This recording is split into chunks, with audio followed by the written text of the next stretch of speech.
A new half-hour journey is about to begin. And of course, this is Jamaica Magazine. Thanks for tuning in. I'm Andrea Chisholm.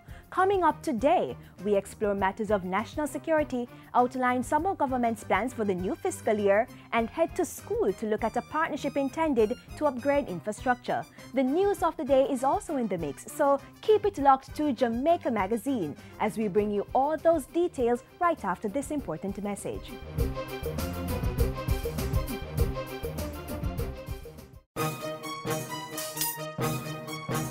The 2014-2015 fiscal year is here.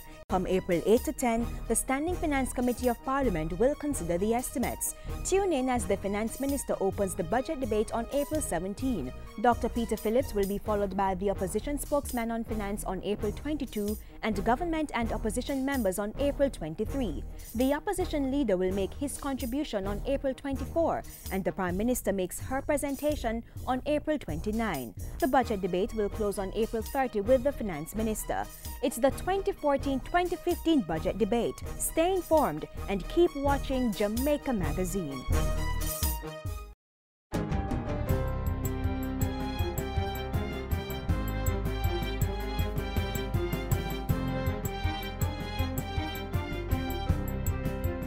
Good day, I'm Stacey Ann Smith and this is your GIS News for Wednesday, April 9. The Youth and Culture Ministry is developing a national plan of action for an integrated response to children and violence. It will outline existing initiatives and seek approval for new measures to specifically address the problems facing children and caregivers in children's homes. Portfolio Minister Lisa Hanna told reporters Tuesday that the national plan of action will be submitted to Cabinet shortly. Efforts to be made to engage the non-government organizations, community-based organizations, faith-based organizations, media and entertainment fraternities, international development partner communities, and other civic society groups to assist driving some of these initiatives through the provision of financial and technical support. The Youth Minister's pronouncement is in response to data from the Office of the Children's Registry, which show increased cases of child abuse. It also responds to reports of neglect and a wave of antisocial behavior by some children in state care. Asserting that the best option for children is to be in the care of their family, the minister urged parents and the wider society to be a part of the healing process and show care to children in and out of state homes. In other news, $615 million has been budgeted to undertake infrastructural works at several educational institutions across the island. $388.4 million will be used to improve sanitary facilities and provide additional classroom spaces in select educational institutions. Another $100 million is to install proper sewage systems in 52 primary schools in Clarendon, St. Catherine and St. Elizabeth. 28 schools, meanwhile, will be renovated at a cost of $66.5 million to provide additional spaces in their infant departments. The remaining $60 million will fund the establishment of 3 diagnostic centers for children with special education needs at Sam Shop Teachers College in St. James, Church Teachers College in Manchester, and the College of Agriculture, Science and Education in Portland. This project is scheduled for completion by February 2015. Meanwhile, students and staff at the Riches Basic School in Clarendon are now enjoying more comfortable surroundings following the construction and official handing over of a new school facility valued at $29 million. The new facility has the capacity to accommodate more than 100 students. It comprises 3 large classrooms, a canteen and bathrooms for staff and students, as well as other amenities. At the recent opening ceremony, Education Minister Reverend Ronald Thwaites pledged his ministry's support to quickly advance the process to have the institution operate as a public infant school. We will immediately begin the process of designating the Riches Basic School as the Riches Infant School, which will attract government support, which will attract a program of training for your teachers. Funding for the new school was provided by the Caribbean Development Bank with construction assistance from the Beulah Missionary Church and community members. Labour and Social Security Minister Derek Kelly says greater focus needs to be placed on technical and vocational training in the nation's schools. He was speaking against the background of the 2014 School to Work Transition Survey, which has revealed that not enough students are being trained in these areas to fill the growing demands in the labour market. The minister asserted that the survey findings were crucial to assessing the challenges that young people face as they seek decent and satisfactory employment. Technical and vocational education and training in Jamaica must be expanded with great urgency, especially in the formal educational system, for the simple reason that certification through the schools would help to make school-to-work transitioning that much easier. The school-to-work transition survey was funded by the International Labour Organization. And finally, as government continues to prepare the country to move to digital communication technology, a committee set up to plan the way forward is getting ready to submit its recommendations to Cabinet. Information Minister Senator Sandria Faulkner, who chairs the committee, says other plans are also in train. Transformational and related legislative changes are also programmed for this year to secure an environment where Jamaicans are key contributors to and participants in the information society and the knowledge economy. In the meantime, the minister says efforts to develop Jamaica's electronic media policy are ongoing, with the consultation phase of that process already completed. These efforts are in keeping with government's plans to have the country switch over to fully digital communication technology by 2015. Senator Faulkner was addressing a conference on the future of media and regulation put on by the Broadcasting Commission on Tuesday. And that's it for GIS News today. I'm Stacey Ann Smith. Thank you for watching.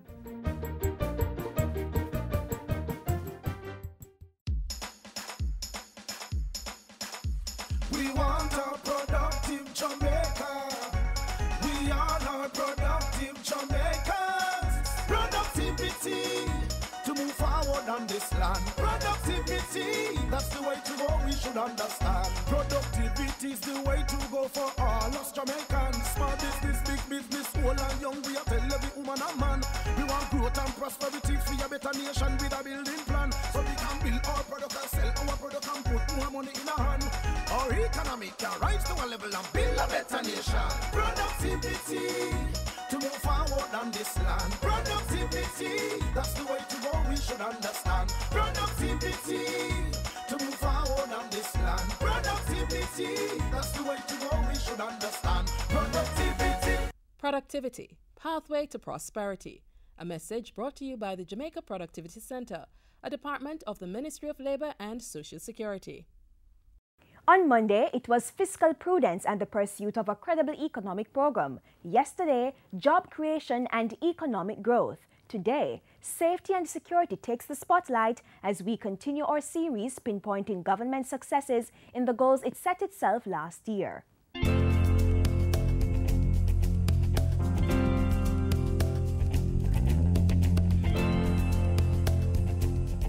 Devoted to improving the safety and security of the nation, government carried out a number of measures and approved several pieces of legislation within the 2013-2014 legislative year. Disrupting criminal activities, preventing future outspread of organized gangs, and getting all on board to unite for change. This was the threefold strategy employed by the National Security Ministry in the fight against crime from April 2013 to March 2014. Operation Resilience, launched in October 2013, helped to create major dents in criminal activity. By December, 346 anti-gang operations were conducted, 361 arrests made, and 201 firearms seized. These and other initiatives led to an overall downward trend in murders, with the January to March 2014 quarter recording a 12% reduction. This sparked confidence in the government's approach to achieving a safe and secure environment. We're not going to relent because we realize that this is a strategically important element of the fight against crime. Further results came as the Area 1 Police Division announced the dismantling of the notorious Alma gang, which was responsible for murders, shootings, robberies, rape and extortion in the parishes of Westmoreland and Hanover. This gang was successfully dismantled when 13 members, which were most active and influential, were either arrested and charged with crimes or shot and killed during confrontations with the police. The National Security Ministry kept up the pressure on other criminal outfits by better equipping the security forces, adding 146 vehicles to the JCF's fleet, hiring more than 240 new recruits, and upgrading stations and opening new security posts in communities. 19 cameras were also strategically placed across the city of Montego Bay.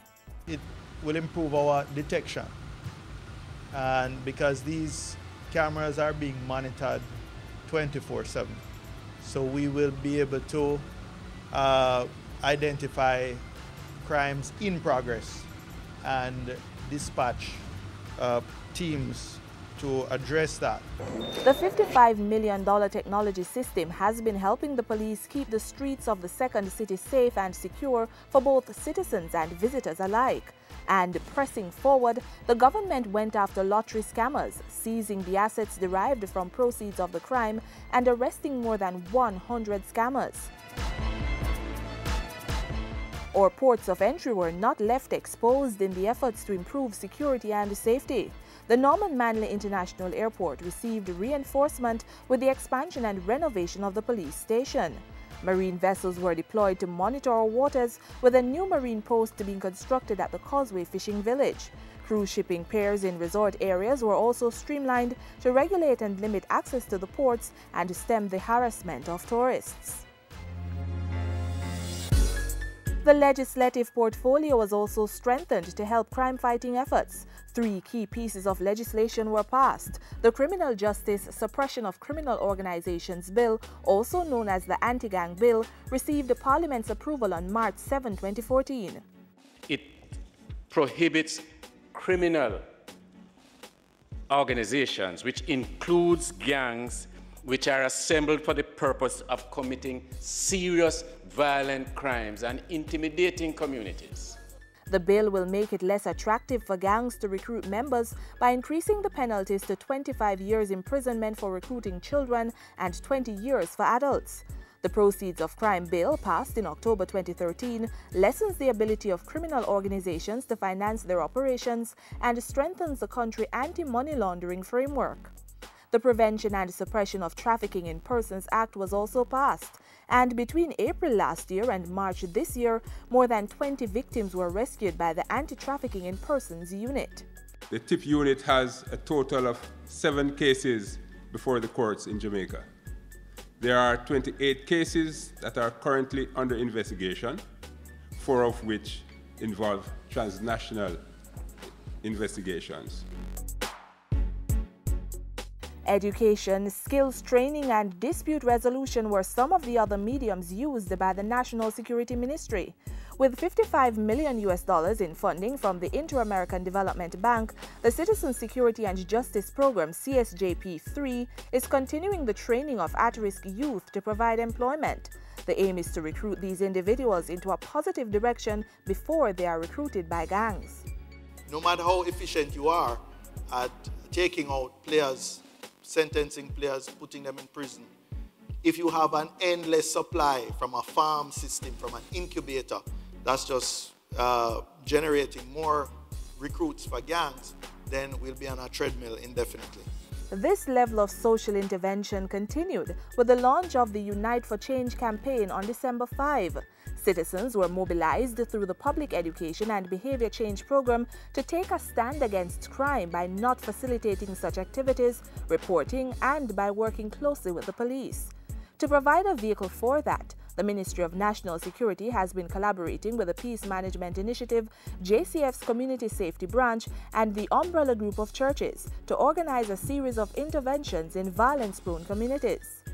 Until a community decides that enough is enough, we don't want any more of our children murdered.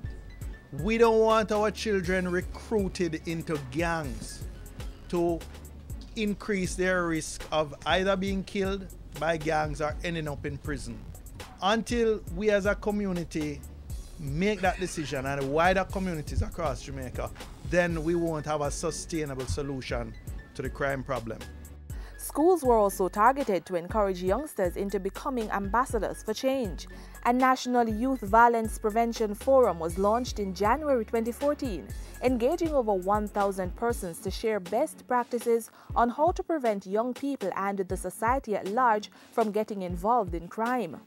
Your presence here signals your commitment to being a part of the Unite for Change initiative, which seeks to catalyze action around breaking the cycle of violence in our society. These are only a few of the measures undertaken by the government and the security forces in the last legislative year to bring about a safer Jamaica for all. The work continues and it needs all hands on deck.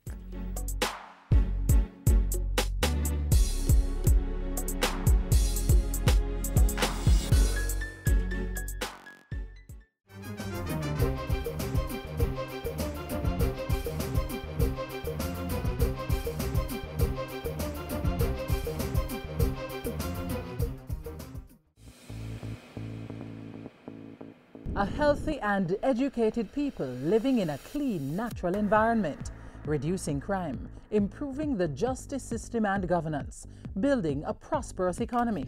It's not just a vision, it's reality. Learn about the plan. Join the vision. My country, Jamaica, has a rich heritage and is very unique. If we all pull together, we can make it the place of choice to live, work, raise family, and to do business.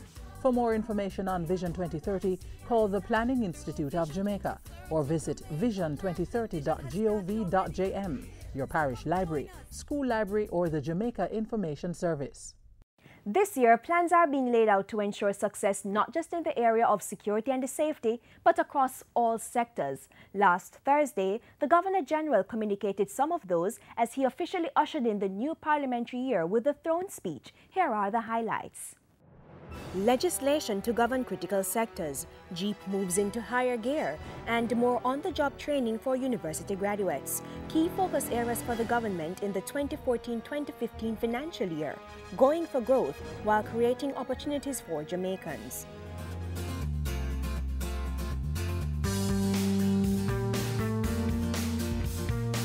Today, the state of our economy is stronger than it was 1 year ago. Fresh off the heels of a 1.8% growth in the economy during the October to December quarter of 2013, government is implementing a raft of measures in the 2014-2015 financial year to further spur economic growth. For the agricultural sector, the Agri-Parks project is being ramped up as farmers and the wider society continue to ensure food security. The tourism industry will also deepen its link with other sectors as tourism interests work to increase the number of visitors to the island. For the mining industry, major plans are underway to reduce the dependence on oil at the Jamaica and Yorton alumina refineries with the use of alternative sources of energy. Work will also continue on the baseload project to increase the amount of energy being supplied to the national grid. And since information and communications technology is also important to the economy, there will be more opportunities for persons to get involved in the sector. In the area of road infrastructure, the Linstead to Moneeg leg of the North-South Highway will be open to commuters in time for independence. Work on the other two sections, Ferry to Linstead and Moneeg to Ocherias, is proceeding according to plan. The security of citizens is equally important in the financial year. Through the Unite for Change campaign, both the security forces and citizens will continue the fight against crime.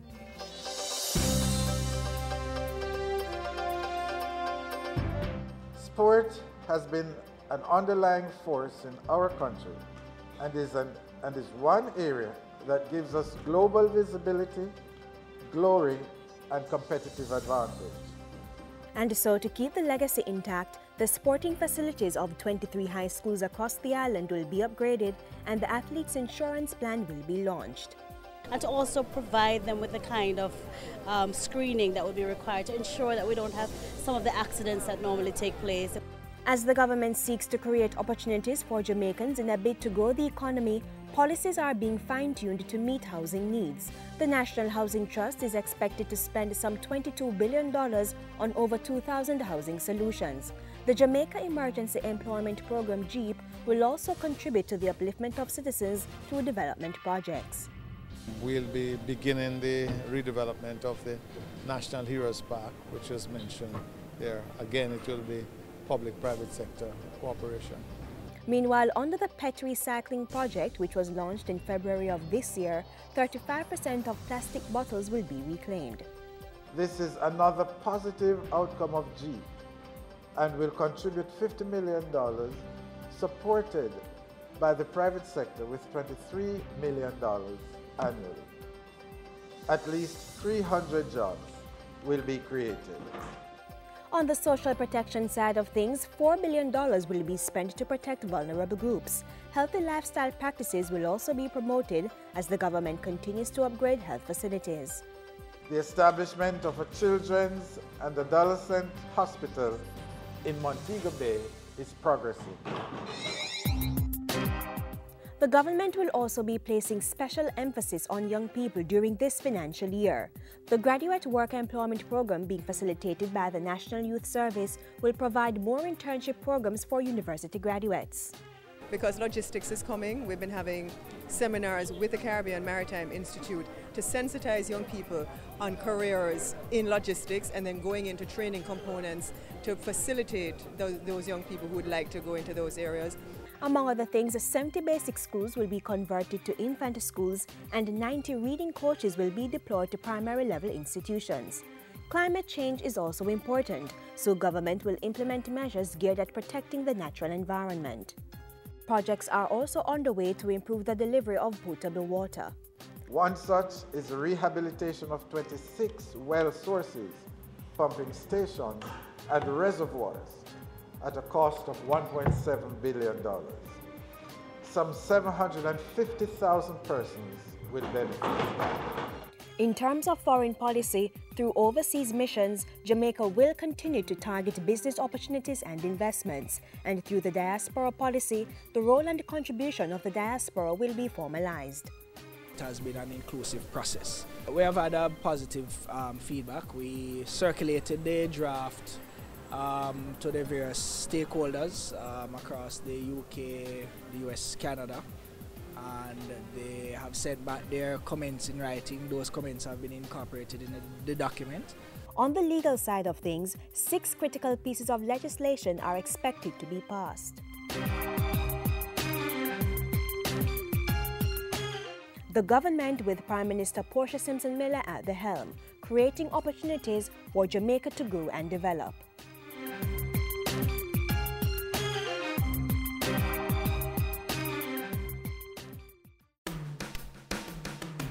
Bamboo growers, companies involved in the manufacturing of bamboo products. Get registered with the Bureau of Standards Jamaica. The BSJ is a member of the International Network for Bamboo and Rattan, and the government of Jamaica wants to develop a standard-led bamboo industry that could lead to job creation and economic growth. Companies, your products could be stamped with the regionally recognized Jamaica Made Mark certification and the National Certification Mark. Get registered and receive quality training and international certification.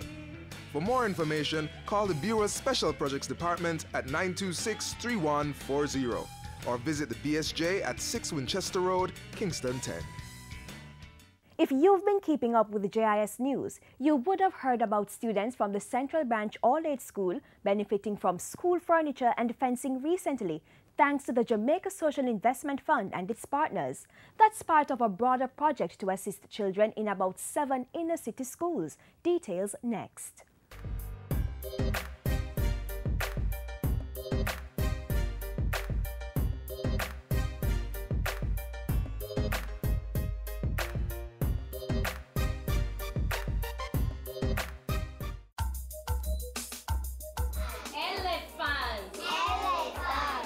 This is exactly what children should be doing, but not so long ago, these youngsters had little to smile about because the resources they needed for a productive school day were not in place.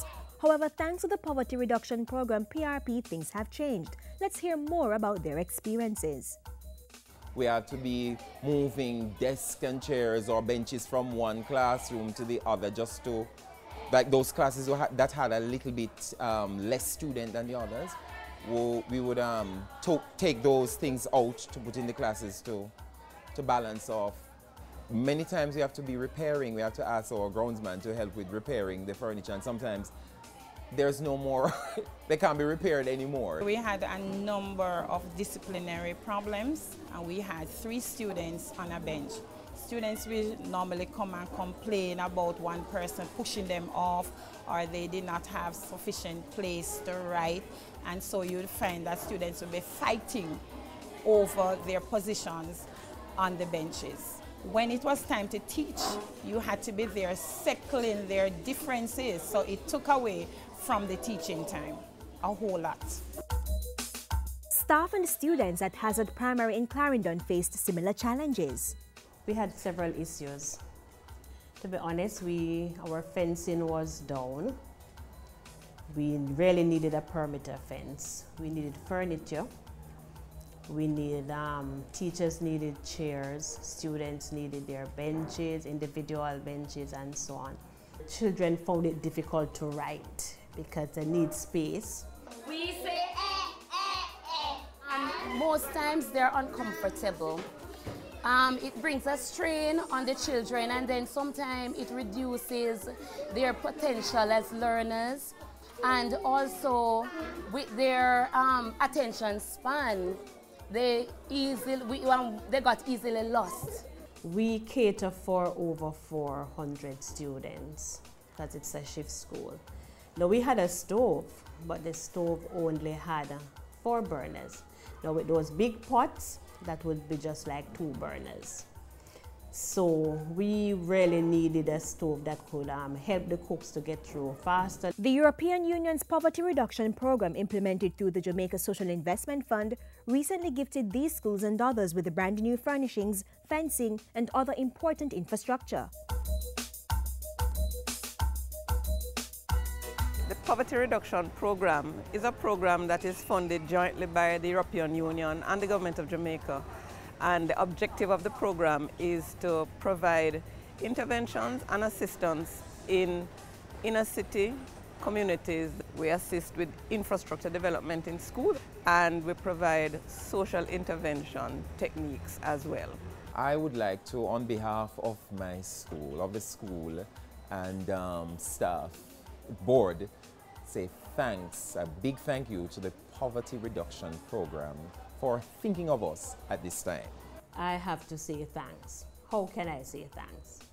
I must thank the Poverty Reduction Program for this mammoth task. It was well needed. They came in at the right time. Our children are more safe with the perimeter fencing and with the bathroom facilities, the classroom, the everything, the desks and the chairs. We are really, really grateful for this. For us, when we go into the schools, we sometimes just see the instruments, the desks, the chairs, we talk to the teachers, but the most inspirational part of doing the job is being able to see the reaction on the children's faces when you go back. The PRP, which has been operating in Jamaica since 2001, has directly assisted almost 5,000 students and teachers. For more information on the work of the Poverty Reduction Program, call the Jamaica Social Investment Fund at 968-4545 or send an email to feedback@jsif.org or visit their website, jsif.org. Remember to like their Facebook page. The Jamaica Social Investment Fund, investing for community development.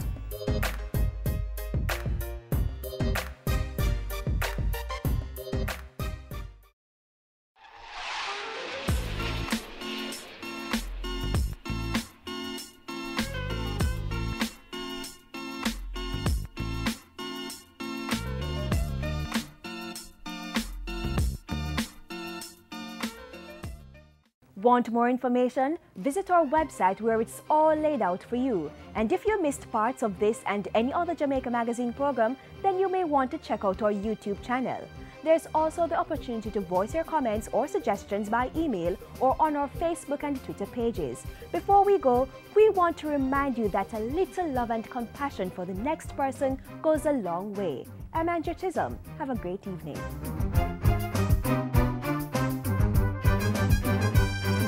This has been a production of the Jamaica Information Service, the voice of Jamaica.